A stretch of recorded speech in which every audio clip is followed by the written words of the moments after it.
श्री कृष्ण, स्वागत है आपका फिर से हमारे YouTube चैनल में। आपने एक बार तो जरूर सोचा होगा कि हम तो बहुत अच्छे इंसान हैं, हम ईमानदार हैं, हम भगवान की भक्ति भी करते हैं, फिर भी हमारे जीवन में दुख ही दुख होता है, कभी सुख आता ही नहीं। इसका उत्तर मैं आपको एक कहानी सुनाकर समझाने की कोशिश करता हूं। पुराने समय की बात है। दो संत हमेशा साथ रहते थे। दोनों एक ही आश्रम में रहते थे। एक का नाम सुखी और दूसरे का नाम दुखी था। संत सुखी हर हाल में सुखी रहता था, जबकि दूसरा संत हमेशा दुखी रहता था। इस कारण उसका नाम दुखी रख दिया गया था। गांव के लोग अपनी परेशानियां लेकर इन संतों के आश्रम में आते थे। दोनों ही संत अपने अपने तरीके से परेशान लोगों को समाधान भी बताते थे। दुखी संत के समाधान भी बहुत अच्छे होते थे, जिनसे लोगों की चिंताएं दूर हो जाती थीं। दोनों ही संतों की जीवन शैली भी एक समान थी, लेकिन विचार एकदम अलग थे। दुखी संत अपने दुखों का कारण समझ नहीं पा रहा था। एक दिन वह अपने गुरु के पास गया और उनसे यह प्रश्न पूछा कि लोगों ने मेरे चेहरे के हाव भाव को देखकर मेरा नाम ही दुखी रख दिया है। मैं भी संत सुखी की तरह ही दैनिक पूजा पाठ करता हूं, हर काम ईमानदारी से करता हूं, फिर भी मेरे जीवन में दुख ही दुख क्यों है? गुरु ने दुखी संत से कहा कि तुम दोनों एक जैसे काम करते हो, लेकिन दोनों के सुख दुख के भाव अलग अलग हैं।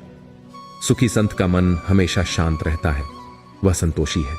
उसे खुद पर भरोसा है कि वह बड़ी से बड़ी परेशानियों को आसानी दूर कर सकता है, इसीलिए हमेशा सुखी रहता है। जबकि तुम हर हाल में अशांत रहते हो, परिणाम को लेकर कभी भी संतुष्ट नहीं होते। तुम्हें खुद पर भरोसा ही नहीं है, इस कारण तुम दुखी रहते हो। इस कहानी से हमें यह सीख लेनी चाहिए कि मन की शांति और आत्मविश्वास ही व्यक्ति को बड़ी बड़ी परेशानियों से बाहर निकाल सकता है। जिन लोगों का आत्मविश्वास कमजोर होता है वे हमेशा दुखी रहते हैं। इसीलिए हमें खुद पर भरोसा करना चाहिए और मन शांत रखकर काम करना चाहिए। दोस्तों, अच्छे लोग दूसरों के दुख में दुखी होते हैं। बुरे लोगों को बस अपनी चिंता होती है, इसीलिए उनके पास दुखी होने के कारण कम होते हैं। अच्छे लोग भोले भी होते हैं, ज्यादा दुनियादारी नहीं जानते, इसलिए कभी कभी धोखा भी खा जाते हैं। बुरे लोग हैं जो अच्छे लोगों के भोलेपन का फायदा उठाते हैं। अच्छे लोग नियम का पालन करते हैं, भले थोड़ी असुविधा हो जाए। बुरे लोग अपनी सुविधा के लिए नियमों को ताक पर रख देते हैं। अच्छे लोग सफलता पाने के लिए ईमानदारी से कड़ी मेहनत करते हैं। बुरे लोग शीघ्र सफलता पाने के लिए गलत रास्ते पर चल पड़ते हैं। दोस्तों, दयालु स्वभाव के लोग दूसरों की मदद के लिए हमेशा तत्पर रहते हैं। इन्हें खुद के लिए कुछ करने से ज्यादा दूसरों के लिए कुछ करने में खुशी मिलती है।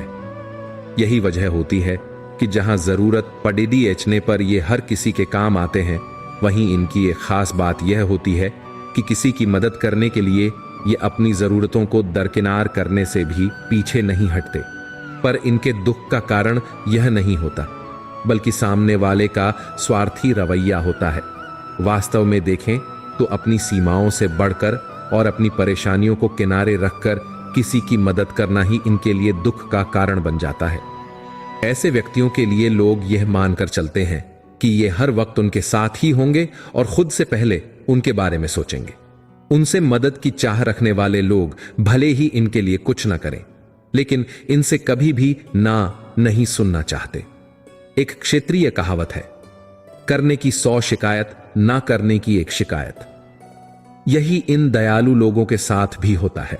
आपको यह समझने की जरूरत है कि यह आपका बुरा रवैया नहीं है जिसके लिए आपको दुखी होना चाहिए या पछताना चाहिए, बल्कि यह सामने वाला का स्वार्थ है जो किसी की जरूरतों को समझे बिना हमेशा उसकी मदद लेना चाहता है। इसे समझते हुए आप पछतावे के भाव से निकल जाएं और अपनी प्राथमिकताओं के साथ चलें। बार बार ऐसा होना आपका दिल दुखाएगा और हो सकता है मदद करने के अपने स्वभाव को ही आप गलत मानने लगें, जबकि ऐसा नहीं है। आपको अपनी इस सोच में थोड़ा सुधार लाने की आवश्यकता है। आपको यह समझने की जरूरत है कि खुद के लिए सोचना स्वार्थी बनना नहीं होता, और दूसरों के लिए सोचने का मतलब यह नहीं होता कि आप खुद के लिए बिल्कुल ना सोचें। नीच स्वार्थ भाव से किसी की मदद करना और बात होती है, लेकिन नीच स्वार्थ होने का अर्थ खुद की जरूरतों को भूल जाना नहीं होता। आपको याद रखना चाहिए कि भगवान ने हर इंसान को शरीर और मन दिया है। इसकी जरूरतों और खुशियों का ख्याल रखना हर व्यक्तिगत इंसान की जिम्मेदारी होती है। अपनी इस जिम्मेदारी को पूरा करना गलती नहीं हो सकती। हां, स्वार्थी होने और जिम्मेदार होने के बीच का फर्क अवश्य समझ लें।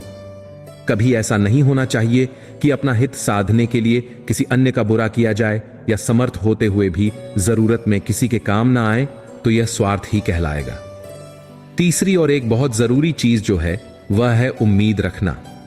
आपने किसी की मदद इसलिए नहीं की ताकि वह बदले में आपकी भी मदद करे, या आपको सम्मान दे, या आपके बारे में सोचे। आपका दिल और दिमाग ऐसा करना सही मानता है, इसलिए आपने वह किया। फिर अगर बाद में आपके उस काम को पहचान या सम्मान नहीं मिला तो आपको दुखी नहीं होना चाहिए। अगर ऐसा है तो यह दिखाता है कि उन कामों के बदले आप भी कोई इच्छा रख रहे हैं, और यही इस जगह आपके दुख का कारण बनता है। आपको यह समझने की जरूरत है कि सक्षम होते हुए किसी के लिए कुछ करना, यहां तक कि अगर आपने अपने विवेक के साथ किसी के लिए कोई त्याग किया तो वह भी आपने अपना नैतिक कर्तव्य और इंसानी धर्म पूरा किया है। संभव है भविष्य में आपको इसका पुरस्कार मिले, लेकिन इसके लिए आपको किसी अच्छे परिणाम की उम्मीद नहीं करनी चाहिए। गीता के वह उक्ति याद रखें, कर्म करो, फल की चिंता मत करो। यह वह राह है जो हर हाल में आपको दुखी नहीं होने देगा।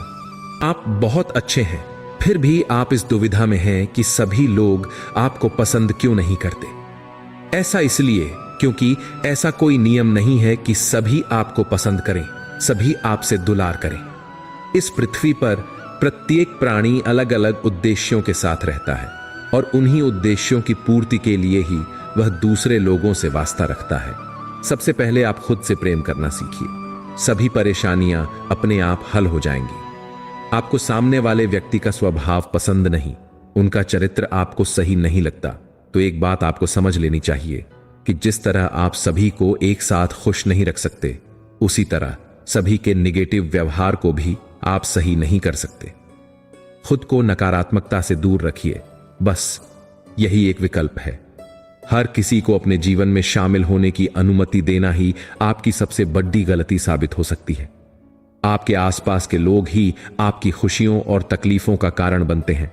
भगवान अपने भक्तों को कष्ट देते ही इसलिए है जिससे वे यह समझ सकें कि कौन उनके सच्चे भक्त है। आज हर इंसान सुख की तलाश में है। छोटी सी खुशी पाने के लिए इंसान क्या कुछ नहीं करता। इससे यह बात साबित होती है कि दुनिया में दुख मौजूद है। आज हम आपको लोग क्यों दुखी रहते हैं उसके कुछ कारण बताएंगे। हम इंसानों को प्रकृति ने मेमोरी यानी कि याददाश्त इसलिए दी है ताकि हम इसका उपयोग कर जीवन में धोखे खाने से बच सके, पुरानी गलतियों से सीख सके। पर अफसोस हम इंसानों की सबसे बड़ी कमजोरी भी यही याददाश्त है, जो हमें उन बेकार के पलों को भी याद रखने के लिए मजबूर कर देती है, जिससे जिंदगी में हमारा कोई फायदा नहीं, बल्कि इनसे हमें सिर्फ दुख ही मिलता है।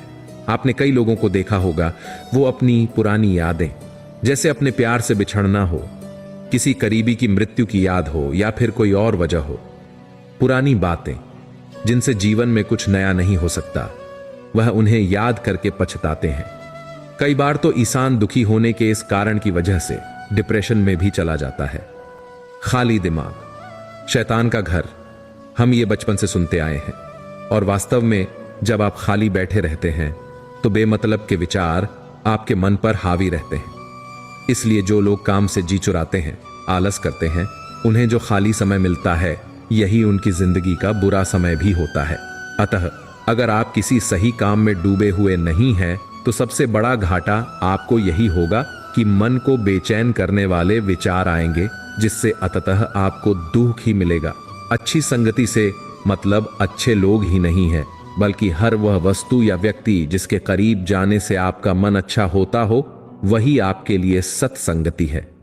अगर आप ऐसे लोगों के साथ रहते हैं जो एक दूसरे की बुराई से खुश रहते हैं, जीवन में आगे बढ़ने की, कुछ बेहतर करने की बातें नहीं करते और सही काम करने वाले की टांग खींचते हैं, तो ऐसा कोई भी व्यक्ति, चाहे आपके परिवार में हो या कोई रिश्तेदार या दोस्त हो, ऐसे लोगों से दूर हो जाइए।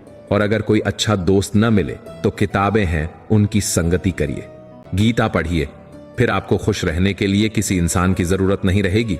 हम इंसान दूसरों से कम या ज्यादा उम्मीदें तो रखते ही हैं, चाहे पैसे के रूप में हो या प्रेम या सम्मान के रूप में या फिर छोटे मोटे कार्यों के लिए। लेकिन अक्सर ऐसा होता है, हम जिस भी कार्य के पूरा होने की उम्मीद दूसरे से करते हैं वो हमारी उम्मीदों के मुताबिक नहीं होता और फिर हमें दुख मिलता है। तो गीता में भगवान कृष्ण कह रहे हैं कि उम्मीदें ही आपके दुखों का कारण बनती हैं। मैं उम्मीद करता हूं आपको इस वीडियो से जरूर कुछ ना कुछ प्रेरणा मिली होगी। दोस्तों, अगर वीडियो अच्छा लगा हो तो वीडियो को लाइक, शेयर और चैनल सब्सक्राइब कर देना। जय श्री कृष्ण।